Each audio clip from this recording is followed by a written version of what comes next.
All right, so I'm going to do a short vid here. This is a cover that I'm working on for Ragetality War #2.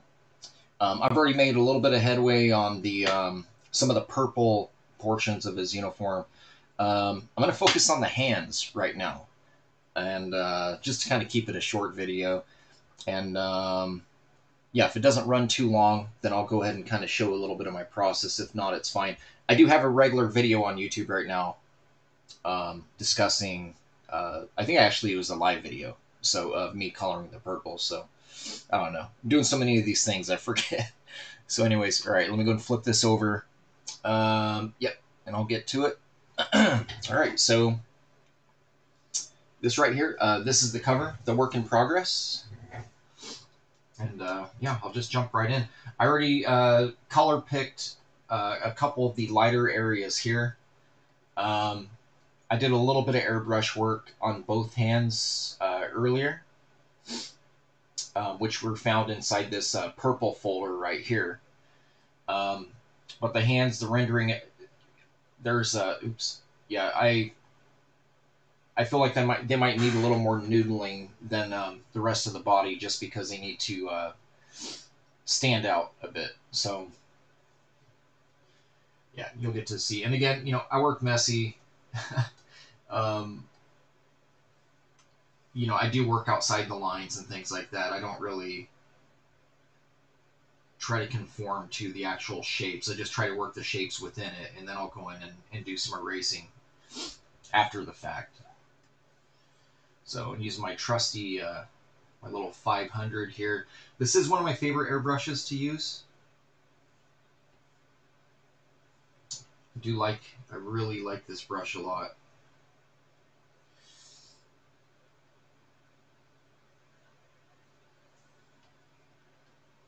It has a very, very nice dithering quality to it.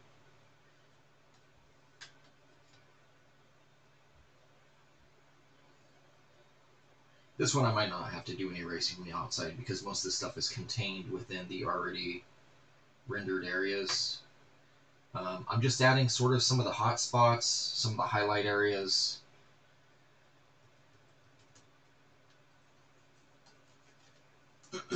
And shapes. I've discussed this before. I'm a big fan of shapes these days. I used to be completely all about the airbrush rendering and, you know, smoothing edges and stuff like that, and not anymore. I've kind of changed my approach to it. There was stuff that I would stay away from because I wasn't really sure it would look good in print, and then I see others using a similar approach to this, and it actually looks pretty cool. So that's why I kind of made the change in my approach with how I color stuff.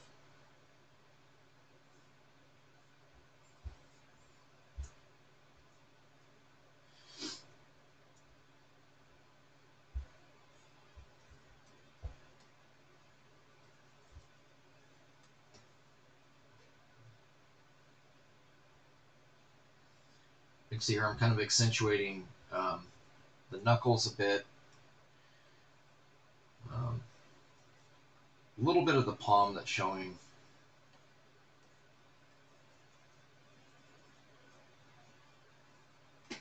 We're really focusing on this end here and then this end here that protrudes, and then the same on the fingers. And you don't want to do full coverage. I already have like some middle values in here. You don't want to do full coverage over those same values that you just established. You're just creating some of the brighter areas at this point.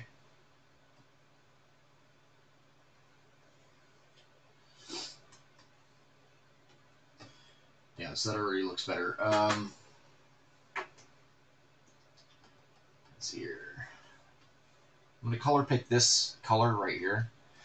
It's not pure white. It's actually a very bright, desaturated lavender, I guess you can call it. But I do have another lighter tinted purple here that I'm going to use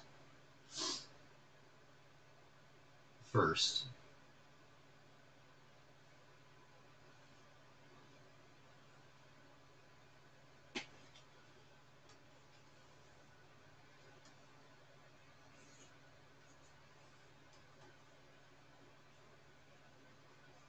And this is kind of a basic cover. General lighting kind of from this direction right here.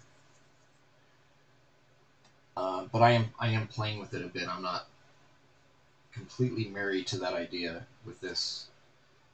And with comic stuff, you can get away with a lot. As long as the piece has some consistency to it, it's good to go.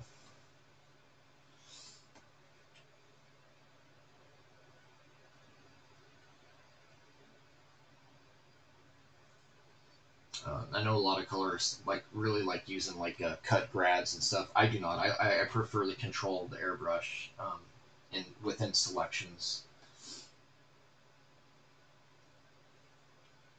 Looks a little less mechanical to my eyeballs. So.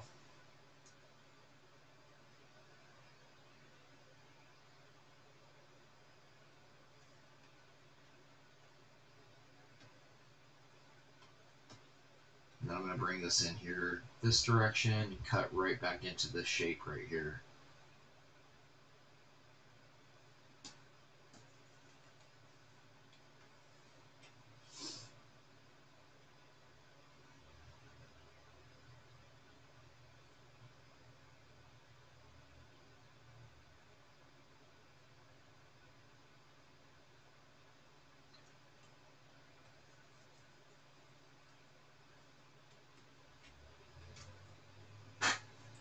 All right. Okay, yeah, so that looks pretty cool. I'm gonna go ahead and come in with the spots. You can see here on his face and his chest, I came in with very, very rigid shapes. Squares, these very strange, rectangles with shapes coming out of them. Sometimes in here I would even do these dart sort of shapes. It just kind of depends. I'm kind of playing a little bit with maybe the way the light would hit it, and then even here you can see there's hard edge, but that will actually print very nicely. This piece is going to print about yay big, about right there. So you can see the eye. Your eyes are going to kind of blend a lot of those cuts together, anyways. And it doesn't necessarily have a animated cell shaded look like you would maybe assume that it would have, because of all the cuts. I'll pull the line art here so you can see. This is kind of where, oops. Yeah, this is kind of where it's at with just the rendering so far, and you can see the the cuts are not that extreme, really not that extreme. Even though I have used them like madness. And I did forget before I started this video, I do like to work with the line art layer, the opacity dropped to about half, just so I could see what's going on underneath the lines as well. My line art is very line heavy. I draw a trillion lines on every piece, so it can be distracting, and I don't want to work around the lines. I'd rather focus on the shapes. And when the line art is transparent like this, with the opacity, I just find it easier to focus on the colors and the shapes that lay beneath the lines. All right, so here we go. So I'm going to do some of the hot spots here. And with this one here, I'm using this color right in here, this very bright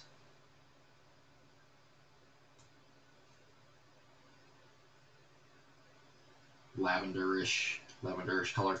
This bright color, by the way, it's actually, I think I color picked one of the shadow areas like here, since it's already desaturated, and then I just raised the brightness really high on it to figure out that color. You don't always want to use the base colors for your highlight colors, lighter versions of them. Sometimes you're better off bringing in a completely different color, as long as it's in the same family, being a cool or a warm color. Sometimes colors like red look very cool if you introduce an orange to it. for like some of the highlight areas. Sometimes it looks really cool with that. Sometimes, you know, red, you can use yellow. For shadows on red, you know, you could use some of the cool colors in a multiply setting, like blue or purple or whatnot. It just kind of depends on what kind of red, you know, you're going for, I guess.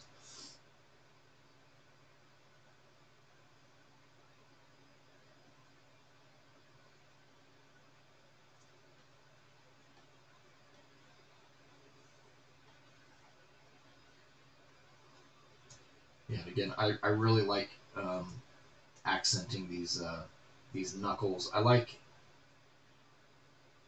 to illustrate hands with a little bit of like a almost like a chiseled look to them.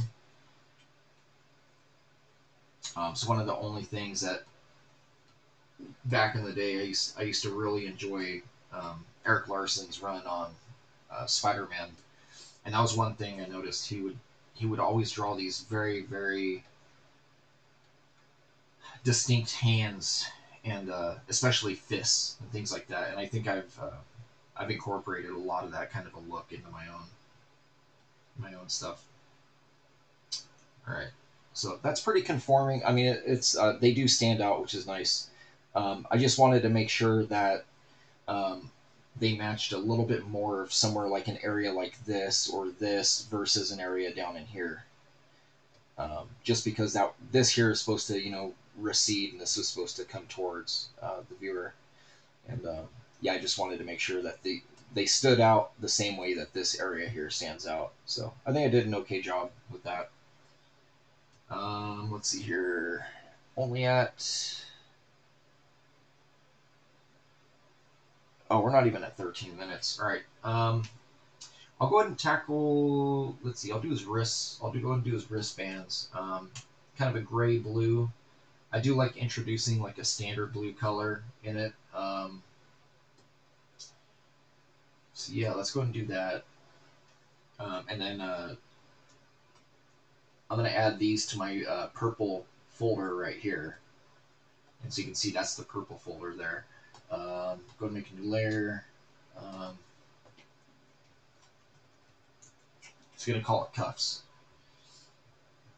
All right, so this one here, you'll get a demonstration of kind of my wildness. Again, the lighting source this direction, kind of. So I'm going to mess with a little bit of layer styles with this. I might do... I work in very large areas. I might do... I might try like an overlay layer or whatnot to kind of see what it looks like. So I got the selection for that first selection for that one. And then this one, again, I like, you know, again, really like these shapes. Love working in shapes nowadays, so. Let's see, I'll switch this to overlay just to kind of see what happens. It might be ugly, I don't know. But sometimes you get a pretty cool look to it, so. Yeah, overlay, I really like using hard light, overlay, screen. I don't use dodge too much unless it's like on a REM light that's already has an established bright color underneath of it. Yeah, it's all right. I'll just go normal on it. You can see here, that's just a normal setting. This would be overlay, soft light, hard light's a little bit too much. If I went towards screen, it actually pulls color away from it, goes more towards white. Color dodge and screen are very similar with this specific dark blue color. But this would not print very well in with the dodge layer. So I think I'm just going to stick to normal. And here, what I'm going to do here, I'm actually going to darken this. So it should, let me make sure it's selected. Okay, so selected the knees too. I'm going to get rid of this. I do not want the knee flats adjusted. Okay, so I'll turn the cuffs layer off. I'm going to darken this. I'll bring the saturation up a bit since I am using more of a blue, and then I'm going to bring the darkness down actually quite a bit. about 33. All right. So now when I bring this back, now it looks much more like a highlight, form in there. All right. So I'm gonna go and do another one. You know what? Here, I'll show you something else you can do. If you feel like you really like the color application in the area, but maybe it's just a little too bright for the full coverage, like the area you're like, I really like this color, I want to use it, but I went way too hard on it. You can always come down here and drop the opacity of it. It doesn't matter, opacity or fill, just drop it down a bit, and then just do another layer over it using the same color, and just work within that layer like this. And I wouldn't say this is a trick, but this is pretty common with a lot of colorists, comic book colorists, where um, an adjustment layer of some sort is being used, but they still retain the original color, and then voila, you got two cuts. So it looks like you did all this extra work in here. Trickery. But yeah, it's not necessarily a tracing of your old approach for your color design on this, but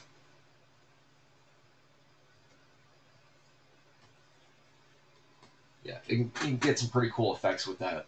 I'll do this a lot on stuff like skin, where I don't necessarily want to airbrush it, but I do want to kind of give your eyes a little bit of a like a color grad going on.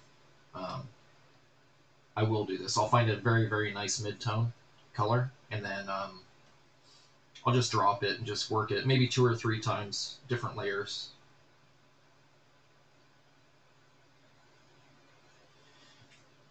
Let's see, this is actually a very, very bright blue, so. And his cuffs aren't really supposed to, they kind of have a blue tint to them, but they're not supposed to be blue. And I did make a new layer there for this, so. Yeah.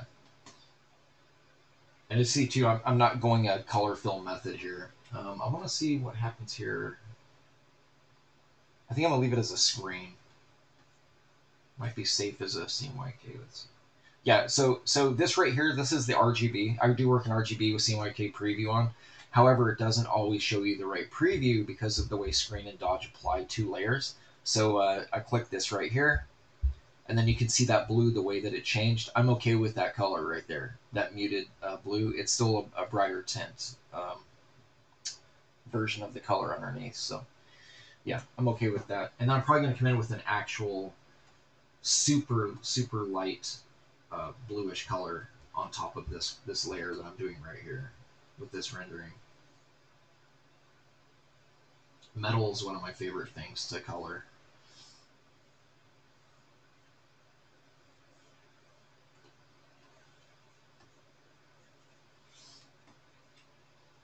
I really, it's because of the dynamic shapes that you can bring into the mix, and they're just fun.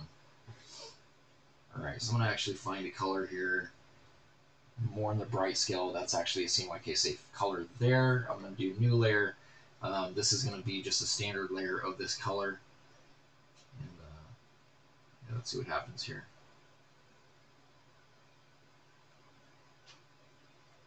Very, very thin selections. I don't want to step on the toes of the rendering underneath, really. So yeah, you can do these little shapes where they almost like drawing, where you don't want to shade it all the way in, but you're doing it with light instead of shadows.